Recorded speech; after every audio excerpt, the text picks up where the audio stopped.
खेत की जुताई आवश्यक है। खेत में खाद और पानी लगाना आवश्यक है। बीज बोया जाता है तो पैदा होता है, कहना सही है, इसमें कोई दो राय नहीं है कि जो बीज बोया जाएगा वही पैदा होगा। लेकिन अगर आप खाद नहीं लगाएंगे तब, पानी नहीं लगाएंगे तब, और उसके खेत की जुताई नहीं करेंगे तब फिर कुछ भी पैदा नहीं होगा। फिर आपको यही कहना पड़ेगा कि ये कहना खेती करना बेकार है, बीज बोना बेकार है, ये मेहनत करना बेकार है। इस तरीके से बीज बोना अंधविश्वास हो गया और बीज बोना विज्ञान हो गया, अगर आपने ढंग से और कायदे से किया है। लोहे के बारे में आप जानते हैं, लोहा जमीन में से निकलता है तो मिट्टी मिला हुआ निकलता है। उससे आप कोई बर्तन बनाना चाहें, हथियार बनाना चाहें, औजार बनाना चाहें, कुछ नहीं बन सकता। जमीन पर गिरा देंगे तो टूट टूट करके अलग गिर पड़ेगा। लेकिन अगर उसको आपने तपाया है और तपाने के बाद में जो उसके अंदर मिट्टी मिली हुई है, उस मिट्टी वाले हिस्से को आपने अगर जला दिया है तो फिर आप जो कुछ भी लोहे से बनाना चाहेंगे बना सकेंगे।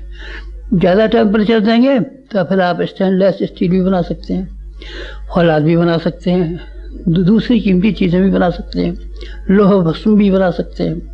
ये सब चीज़ें, उससे मांडूर भस्म भी बन सकती है। ये सब चीज़ें बन सकती हैं। ये ताप के ऊपर टिका हुआ है, लोहे के ऊपर नहीं। लोहा तो जैसा है वैसे ही रहेगा। यही बात अध्यात्म के सिद्धांतों के बारे में है।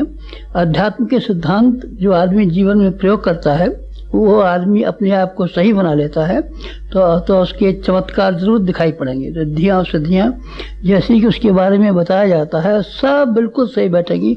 कहीं भी गलती करने का मौका नहीं आएगा अगर आपने साफ किया है तो।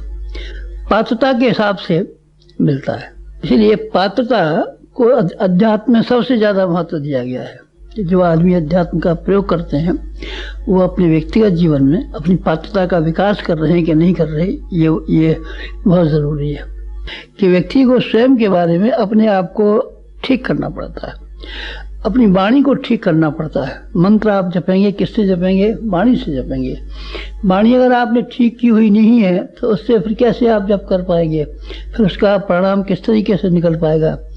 ठीक की हुई वाणी का अर्थ ये होता है कि उसके खान पान में अगर आपने ईमानदारी का इस्तेमाल किया है, जो कुछ भी आप कमाते हैं ईमानदारी से कमाते हैं और ईमानदारी से खर्च करते हैं, तो अब उसको खाने के बाद में आपकी ज़बान इस लायक होगी कि आप कोई मंत्र बोलें तो वो चमत्कार दिखा देगा।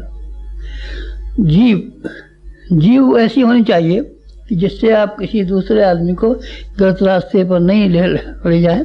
अगर आपने जीव को इस तरीके से बना के रखा है तो आपकी जीवा चमत्कार दिखाने में समर्थ हो सकेगी।